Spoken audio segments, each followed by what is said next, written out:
Hola chicos, bienvenidos a otro video. En el video de hoy vamos a ver la sintaxis de cómo se genera un objeto. Como ejemplo vamos a usar el ejemplo del foco que vimos en el video anterior. Y antes de empezar con la sintaxis, durante el programa voy a estar utilizando la librería NumPy. Esta librería no viene precargada. Entonces hay que instalarla antes con pip install NumPy, ya sea en símbolo de sistema o en su terminal. Una vez que tengan eso, ya pueden replicar este código. Como uso NumPy, pues lo primero que hago es importarlo justamente y le pongo el alias np. Y después, la sintaxis para un objeto siempre inicia con class, el nombre del objeto, dos puntos. Y todo lo que está dentro del class, que lo identifico porque está identado, es parte de mi objeto. Entonces, esta primera línea, lo que estoy diciendo es, todo esto es un objeto. Después, el primer método que genero y que normalmente siempre debería ser el primero por facilidad de la lectura, debe ser el método init. Este método es un método constructor y definimos la función init, que es guión bajo init, guión bajo guión bajo. Y lo que le pasamos es self. Esto self, lo que le estoy diciendo es lo que va a estar trabajando con el objeto, ¿vale? Normalmente todas las funciones de un objeto siempre tienen como primer argumento a self. Eh, y ahorita les digo más adelante qué significa bien este self. Y dentro del init lo que voy a hacer es inicializar todos los atributos de mi objeto. Si se acuerdan, mi objeto foco tenía el que si funcionaba, el estado si está prendido o apagado, cuántas horas lleva funcionando y cuántas horas funcionó eh, en el último prendido, ¿vale? Entonces, estos son sus atributos.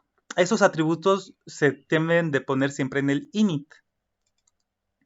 Y después de mi constructor, ya puedo poner los métodos, ahora sí, eh, con las características, con las acciones que hace mi objeto. Entonces, yo genero el método prender y otra vez le paso a sí mismo al objeto. Y bueno, si mi objeto funciona, lo que voy a hacer es el estado lo voy a mandar a true, que significa que está prendido. Y con este self function, aquí en este momento estoy usando el numpy para simular cuántas horas estuvo prendido. Entonces, esto lo que me va a regresar va a ser un número entre 0 y 24, entero, o sea, va a ser 0, 1, 2, 3, 4, 5, 6 hasta 23 horas, hasta 23. Y eso es lo que voy a estar diciendo que fue lo que funcionó ese momento, ¿no? Y voy a imprimir iluminando por tantas horas. Si no funciona, pues voy a imprimir que se fundió mi foco. Lo mismo para apagar, lo que voy a hacer es, bueno, el estado lo voy a cambiar a false para mostrar que está apagado. Voy a poner las horas que estuvo prendido con self.horas y mando las horas que ha estado funcionando en el último momento otra vez a cero. Después con esta parte del auxiliar y esta parte del binom, simulo pseudo aleatoriamente si mi foco va a seguir funcionando o no, a partir de un binomial que solo se va a hacer una vez con un P de auxiliar. Auxiliar siempre debe estar entre 0 y 1. Esto es algo de la distribución binomial, que eso les recomiendo que lo lean, por ejemplo, en Wikipedia, por si no entienden a qué me refiero con esto. Y entonces lo que me va a recibir es un elemento que bien puede ser 0, bien puede ser 1.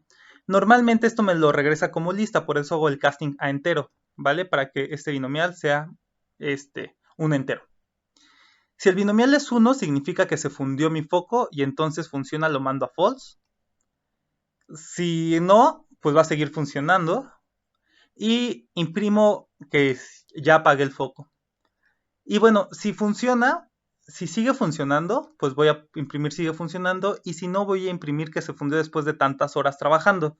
Esto es más como para nosotros poder verlo, no por algo que deba de hacer el foco. Y el último método que hago es el método cambiar, que otra vez lo que recibe solo va a ser el mismo objeto, y lo que va a hacer es, otra vez funciona, me lo manda a true, estado a false, 0 horas de funcionamiento total, 0 horas funcionando desde la última vez, y va a imprimir cambiado.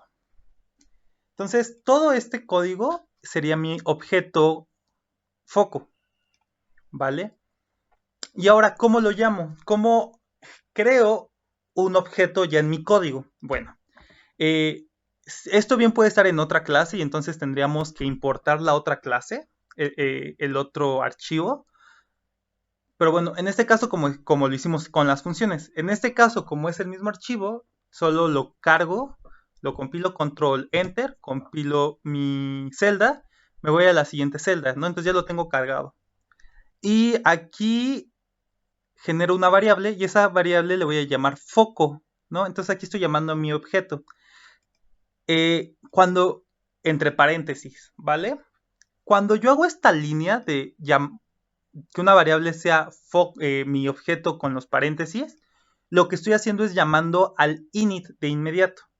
Si por alguna razón, por ejemplo, foco tuviera un inicio que no sea este mismo, o sea, que reciba valores, pues justamente aquí tengo que mandar los valores.